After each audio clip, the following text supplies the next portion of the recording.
Hi everybody, it's Patricia from Atomic Monsters. I've been doing a review of the Generation 1 Ultra Magnus. First I want to, I'm not reviewing it, I want to compare it to what is currently my favorite version of Ultra Magnus. My cat Randy is like hanging around near the camera. I may pop in, oh here she comes. Maybe I'll review Randy. Randy's awesome. Everybody should have a Randy. Her name is short for random numbers. Are you a Transformers fan?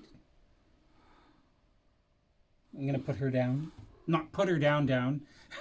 Sorry. She's running away after I threatened to put her down. First I wanted to talk about my favorite Ultra Magnus figure before I talk about the original.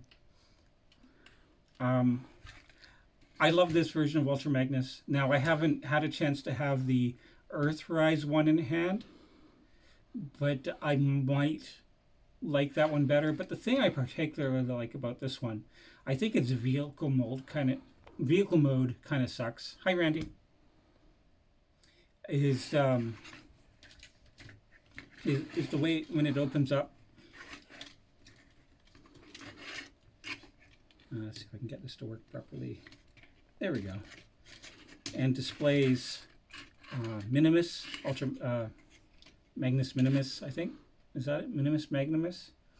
Is an interesting twist on the lore of the character that Dreamwave did, where Ultra Magnus was actually a Minicon type character who took on the role of Ultra Magnus after Ultra Magnus was destroyed. And I love this figure for specifically coming with Minimus. And I think it's honestly one of the as important as having a matrix of leadership, or the Autobot Matrix, or the Creation Matrix is to an Optimus Prime figure. I think that me throwing this on the ground is really important. That Minimus is really important to any Ultra Magnus figure going forward, and I think it's something that Hasbro should maintain as evergreen for the character. For those who are not aware, evergreen means something that is a permanent part of the character and identifying. So if you have for instance, most of the new Transformers figures have features that are what are considered evergreen. They are very, very based on their G1 counterparts. And certain features that are considered permanent to the lore, and every version of that figure should have that feature going forward. Randy. And it's one of my favorite changes that has been made in the future in modern times going forward for Transformers lore is this feature of Ultra Magnus. It amplifies the existing lore of the figure in terms of design and collectability, because Ultra Magnus has, in terms of the Transformers figures in Generation 1, was the first figure to have a smaller figure that combined it with a bigger figure, but the bigger figure was considered the main figure who he was, because Ultra Magnus had a cab character who you never saw in the animation, but was part of who he was, and in lore often known as Ghost. It was like a white version of Optimus Prime. It's why people consider him his brother, and you often see that going forward in various forms of Transformers. And to me, this is the way they should be presenting Ultra Magnus, is this little mini-con that goes inside. And that makes this as my favorite version of him, even though I don't actually like the vehicle mode. I think the cab size is really weird. I'll do a review of this at some point, probably. But I'm not here to talk about this figure. I just want to say that this is my favorite. So going into doing a review of the original, we can have that in mind. Now, Ultra Magnus in Generation 1, this is the rubber wheel version, meaning it's the original version, the original release of the figure. If you can, I don't know if you can catch that, that's rubber on the camera. But there was only a limited number of the rubber wheel ones released before they switched to a cheaper plastic. There was different paint schemes on this figure. If you look at the face, you notice that his face is painted. They also changed that to a non-painted face because you're not supposed to be really focusing on this particular character. To save money, they cut out the extra paint on this figure, and they replaced his tires with plastic tires going forward. So this is the original version, which is the closest to the Diaclone powered convoy. There's Battle Convoy and Powered Convoy. Battle Convoy being what became Optimus Prime from Diaclone, the original Takara line, and Powered Convoy being this. And I'm not a huge Generation 1 Ultra Magnus fan. I love the character in the cartoon, but in toy-wise, I'm not a huge fan of it. I'd rather have the Powered Convoy toy, and I do hope to get one in my collection at some point, and that I would be happy with to keep in my collection. This one, not so much. I think it's a great figure. It's not the one that I want to have in my collection, though. I'd rather, for trying to maintain a G1 aesthetic for an Ultra Magnus, rather have this one, just simply because of the Minimus figure. Though I have to take a look at the Earthrise one. I have to take a look at it in person. I might actually prefer that. Anyways, this is still, regardless of any complaints I have, still a really cool figure. My biggest beefs about it are some beefs I have with some other Generation 1 figures, in that there's a lot of components that don't do anything. You look at the Seeker jets, like Starscream, Thundercracker, and Skywarp, and they have fists that don't do anything and interchangeable missiles that do anything. You look at Optimus Prime and his fists have to go inside of his cab, stuff like that. But we'll look at transforming him. The big thing about Ultra Magnus is, I'm going to lay that down, is the cab, which is basically a white version of Optimus Prime. In the original Diaclone toy line, this was Powered Convoy, where you got two versions of the same figure, and the difference being that this one was in all black and red.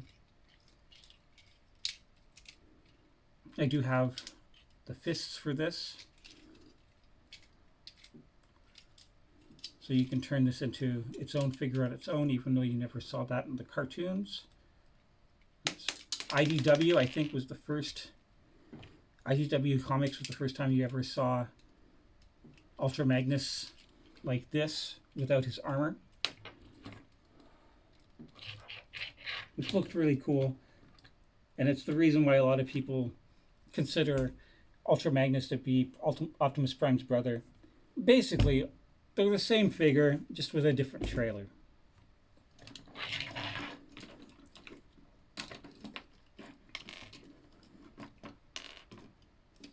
A lot of people who will talk about whether Generation 1 figures are the best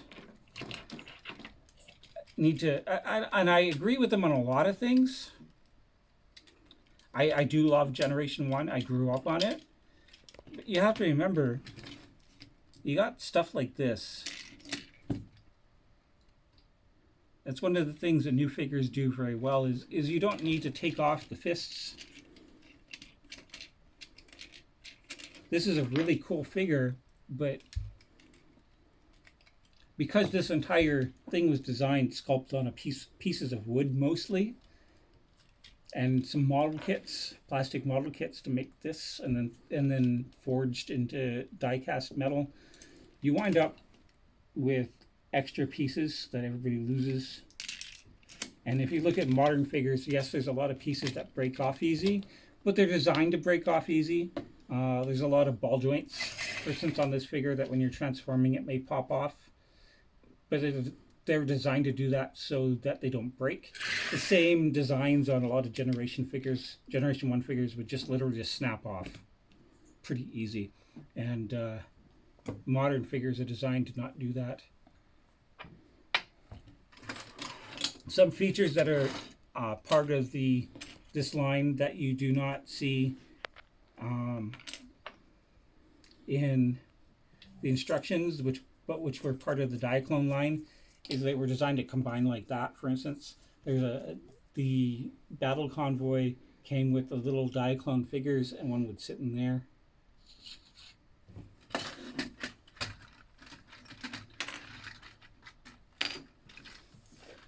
In terms of Generation 1 figures, I would rate this, honestly, 10 out of 10. It's iconic. There's no reason why this should not be in your collection as a Transformers collector. If you're collecting specifically vintage figures.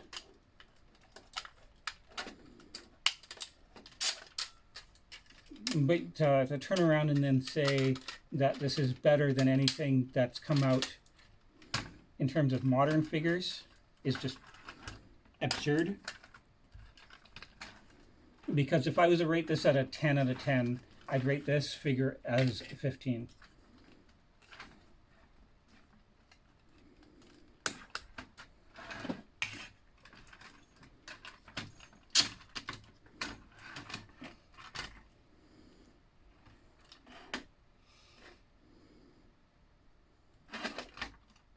And these parts go in the front.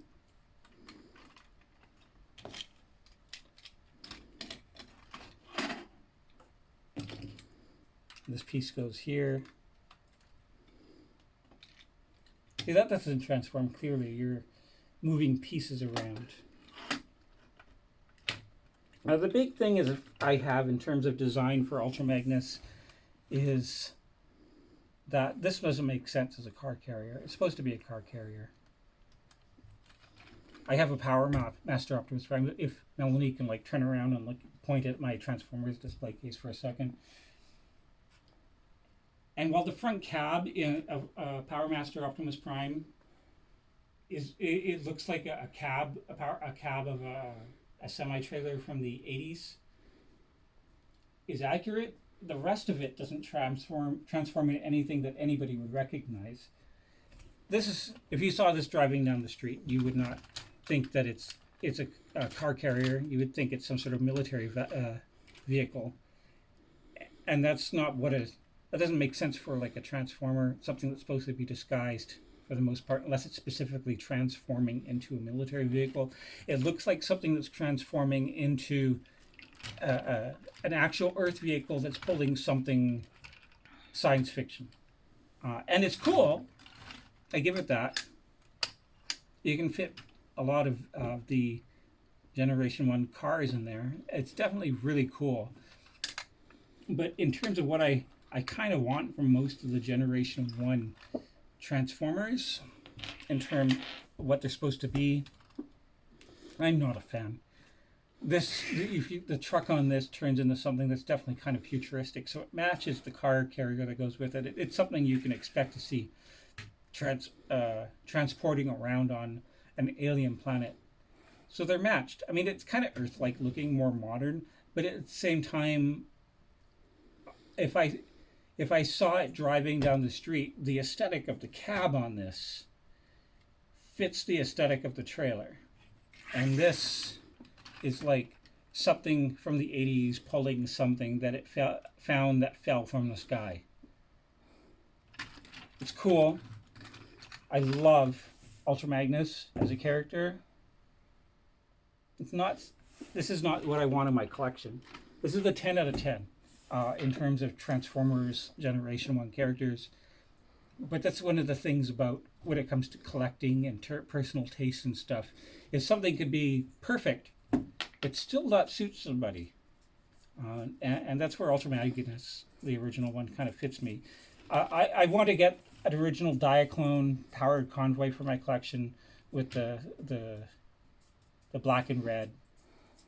And I think that's where I want for this mold for myself in terms of historical relevance in toy collecting is the powered convoy mold in black and red. But in terms of Transformers characters and representation of that character, that's what I want. But anyways, this has been Atomic Monsters doing some reviews. This figure, if anybody's interested, is in my store right now for sale. And you can follow us. There's a link below to the toy group for Atomic Monsters in the description. If you're in Windsor, you can definitely follow. If you're not in Windsor, and you can also follow, and you're definitely welcome, and we'd love to have you. And stay geeky.